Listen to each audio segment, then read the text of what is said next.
રાજકોટની સગીરાનું અપહરણ કરી ગોંડલના વિધર્મી શખ્સે અવારનવાર દુષ્કર્મ આચર્યું. રાજકોટ શહેરના ગાંધીગ્રામ પોલીસ સ્ટેશનમાં જે ભોગ બનનાર છે અને ફરિયાદી છે એમના દ્વારા રેપ અને પોક્સો મુજબનો ગુનો દાખલ કરાવવામાં આવેલો છે.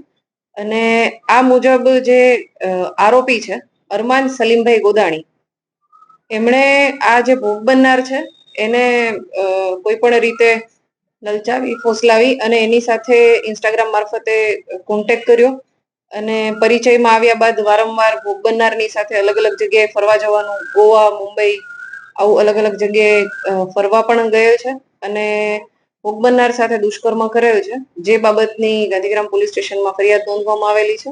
અને આ જે ગુનો છે એની તપાસ ગાંધીગ્રામના પીઆઈ મેઘાણી કરી રહ્યા છે.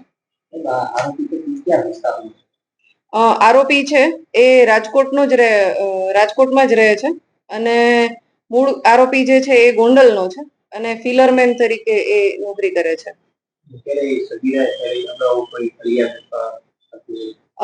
ના, સગીરાએ આ આરોપી બાબતે પોલીસ સ્ટેશનમાં અથવા તો આ બનાવ બાબતે પોલીસ સ્ટેશનમાં કોઈ ફરિયાદ અગાઉ નોંધાવેલ નથી.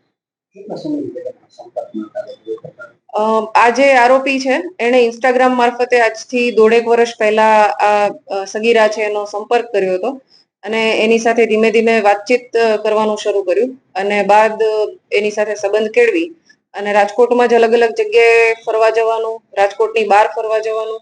વચ્ચે એક વખત સગીરા જે છે એના પેરેન્ટ્સ સાથે કોઈ બોલાચાલી થઈ તો આરોપી એને પોતાના ઘરે પણ 4-5 દિવસ લઈ ગયો હતો અને ત્યાં રોકી રાખી હતી, બાદમાં મૂકી ગયેલો હતો. આ પ્રકારે વારંવાર એને જે ભોગ બનનાર છે એની સાથે સંબંધ બાંધેલ છે અને દુષ્કર્મ કરેલ છે, જેથી તેના વિરુદ્ધમાં પોક્સો અને રેપ મુજબનો ગુનો દાખલ કરવામાં આવેલો છે.